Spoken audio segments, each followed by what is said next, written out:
तुम्हारा टॉपिक आज रिप्रोडक्शन का शुरू होने वाला है। एक्साइटेड तो होगे, है ना? काफी ये सेशन बहुत लंबा है, बट मैं तुम्हें शॉर्ट एंड में चीजें बताने वाला हूं।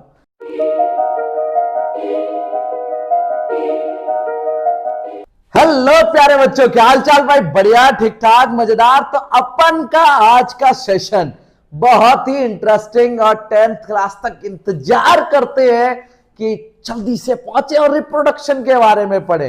तो तुम्हारा टॉपिक आज रिप्रोडक्शन का शुरू होने वाला है। एक्साइटेड तो होगे, है ना? काफी बच्चे पढ़ने के मोटिव से आए, काफी बच्चे बस जानने के मोटिव से आए। तो तुम्हें बता दूं, ये सेशन बहुत लंबा है, बट मैं तुम्हें शॉर्ट एंड में चीजें बताने वाला हूं।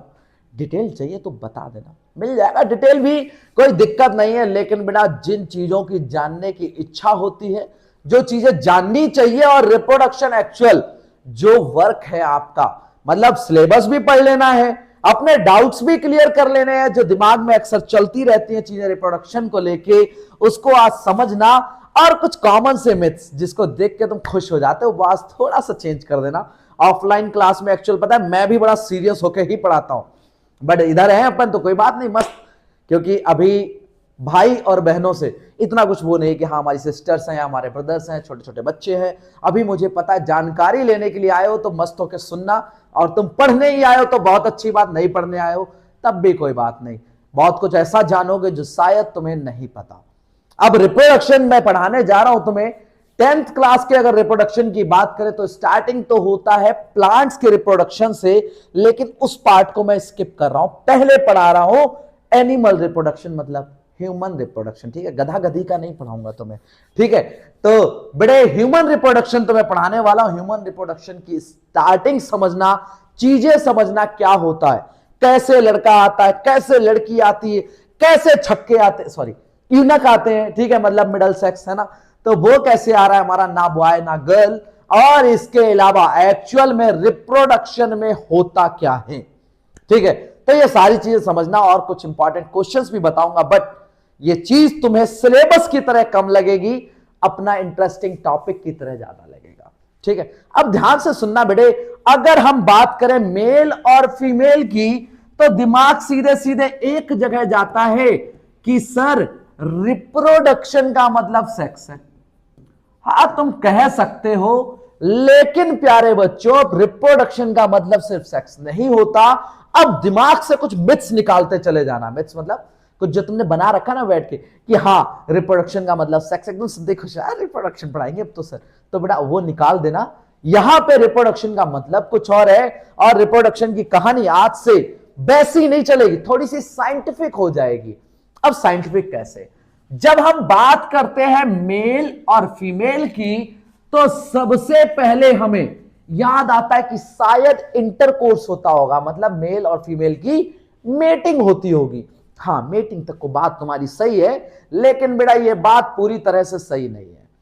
ये बात बिल्कुल ठीक है कि हाँ भाई, मेल का पार्ट मतलब जिसको पेनिस बोलते हैं, वो हमारा फीमेल का पार्ट मतलब वेजाइना के अंदर जाके क्या करता है, स्पर्म को रिलीज करता है। ये बात सही है, लेकिन बेटा रिप्रोडक्शन बस ऐसे ही नहीं हो रहा, और मेन रोल इसका और इसका है ही नहीं। एक्चुअल में जो तुम्हें दिख रहा है बेटा, उसका मेन रोल नहीं है। मेन रोल किसका है? जिससे ये पेनिस जुड़ा हुआ है, ये तो सिंपल पाइप है, कंटेनर तो कुछ और ही है। अब कंटेनर क्या है? कंटेनर बेटा है टेस्टिस। टेस्टिस बोले तो बेटा एक ऐसा पोर्शन जो बॉल्स लाइक होता है और स्क्रॉटम में पड़े होते। अरे ये स्क्रॉटम क्या है? अरे स्क्रॉटम है बेटा थैला, ठीक है? स्क्रॉटम क्या है? थैला है। एक थैले के अंदर जो दो बॉल्स पड़ी हुई होती हैं उसको टेस्टिस बोलते हैं। क्या बोलते हैं? टेस्टिस बोलते हैं। और ये टेस्टिस बेटा पेनिस से कनेक्ट होती है कुछ पाइप्स के थ्रू, जैसे कि बासा डेफरेंस। अब ये बासा डेफरेंस, अरे पाइप है यार, छोड़ तू, खाली पाइप याद रख ले, ठीक है? बासा डेफरेंस के थ्रू ये कंटेनर जो है वो इस पाइप से जुड़ा हुआ है, और वो पाइप जब वेजाइना तक पहुंचता है तो वेजाइना का कुछ रोल है ही नहीं। एक्चुअल ये तो बस एंट्री के लिए एक पाथ बना दिया गया है। मतलब रिप्रोडक्शन वास्तव में वो चीज नहीं जो तुम समझ रहे हो। वेजाइना बस एक स्पेस है जिसको बना दिया गया, किस लिए? ताकि प्यारे बच्चों वो क्या कर सके, वो गेन कर सके हमारे स्पर्म को फ्रॉम दी पेनिस। ठीक है, तो वेजाइना गेन करेगा तो सर रिप्रोडक्शन तो वही होगा। नहीं, रिप्रोडक्शन वेजाइना में नहीं होता बेटा। वेजाइना जो है वो कनेक्टेड है किससे? यूट्रस से। यूट्रस से कनेक्टेड है, और यूट्रस जो है बेटा, यूट्रस अगेन एक सिंपल खाली जगह है, ये कनेक्टेड है बेटा। यहां पे पाइप आता है। अब ये पाइप कौन सा? अरे ऐसा वाला पाइप नहीं, सिंपल कुछ हमारे डक्ट्स आते हैं, कुछ हमारी लाइंस आती है, जिसको बोला जाता है फैलोपियन ट्यूब। फैलोपियन ट्यूब, और वो फैलोपियन ट्यूब मतलब सिंपल एक ट्यूब, एक पाइप कनेक्टेड होता है किससे? ओवरीज। अरे बेटा इसको मैंने थैला नहीं बोला, ठीक है, इधर कंटेनर है, इधर कंटेनर नहीं है। क्यों? क्योंकि बेटा इस ओवरीज के अंदर चीज तो जैसे इधर स्पर्म होता है, इधर क्या होता है? इधर होता है ओवम। क्या होता है मेरे शेर? ओवम होता है। जो ओवम है वो जब जाके स्पर्म से मिलता है, कहां मिलता है भाई साहब? यूट्रस में मिलता है। अब ये बात जो मैंने तुम्हें बोली वो पूरी तरह से सच नहीं है। मिलने वाली जगह है एम्पुला स्टोमस जंक्शन। अगर कोई मेरा बच्चा कंपटीशन की प्रिपरेशन कर रहे हो तो भाई मैंने तुम्हारे लिए बिल्कुल सही चीज लिख दी है। तो यहां जाके ओवम और स्पर्म मिलते हैं, मतलब रिप्रोडक्शन यहां से शुरू हो ही नहीं रही। रिप्रोडक्शन के लिए मेन चीज तो ये थैला चाहिए, ओवम। ओवम बेटा जब जाएगा यूट्रस में तब जाके स्पर्म मिलेगा, और तब जाके बच्चे तैयार होंगे। और तुम्हें पता है जो वो नसबंदी, नसबंदी सुने हो नहीं सुने हो? अरे तुम कहां सुने होगे, शायद सुने हो। अच्छा तो बहुत बढ़िया बात है, नहीं सुने हो तो सुन लेना। नसबंदी में क्या होता है ना, आप नसबंदी मतलब इसको काटना नहीं होगा, ठीक है, ये मत लगा लेना दिमाग में काट देंगे क्या? नहीं, काट नहीं देंगे। नसबंदी में क्या करेंगे बेटा, इस पाइप को काट देते हैं, बासा डिफरेंस को, और होता क्या है? बेसेक्टॉमी हो जाती है। क्या हो जाती है? बेसेक्टॉमी। अरे बेसेक्टॉमी जो वर्ड है बेटा वो मेल के लिए यूज होता है, और इसमें क्या होता है? इसमें फैलोपियन ट्यूब को कट करके धागे से बांध देते हैं, तब हो जाता है ट्यूबेक्टॉमी। और ट्यूबेक्टॉमी अगर हो गया मेरे शेर, तो लेडी ओवम रिलीज तो करेगी, बट वो कभी भी यूट्रस या फिर बोले एम्पुला स्टोमस जंक्शन तक पहुंचेगा ही नहीं, और बच्चे पैदा होंगे ही नहीं। समझ रहे इस बात को? सोचो हमारी बर्थ से पहले अगर ऐसा हो गया होता तो शायद तुम्हें अभी समझाने के लिए कोई खड़ा नहीं होता, है ना। लेकिन प्यारे बच्चों बड़ा इसको ध्यान से समझना, जो हम इतना इंटरेस्टिंग तरीके से समझ रहे हैं ना कि हाँ मेल फीमेल, जो अभी तक तुम समझ रहे थे मेटिंग होना, मेटिंग को पता क्या बोलते हैं? मतलब पेनिस का वेजाइना के अंदर जाना इंटरकोर्स कहलाता है। शब्द नहीं पता होंगे तुम्हें, पेपर में लिखते समय ना, वही कई बच्चे तो ऐसा लिखते हैं पेपर में रिप्रोडक्शन के नाम पे कि भाई साहब ऐसा लगता है कि बच्चा पता नहीं क्या देख के आया और क्या लिख रहा है। तो दिमाग को अगर सही दिशा में लेके जाना है, बिल्कुल परफेक्ट डायरेक्शन में, तो थोड़ा सा साइंटिफिक हो जाओ। गलत बहुत लोग हैं सोसाइटी में, और दिमाग तो देखो तुम्हारी एज की तो बात ही नहीं करूंगा, क्योंकि तुम लोग तो अभी बन रहे हो, तो तुम्हारे को तो जैसे सही गलत सिखाया जाएगा वैसे ही सीखोगे।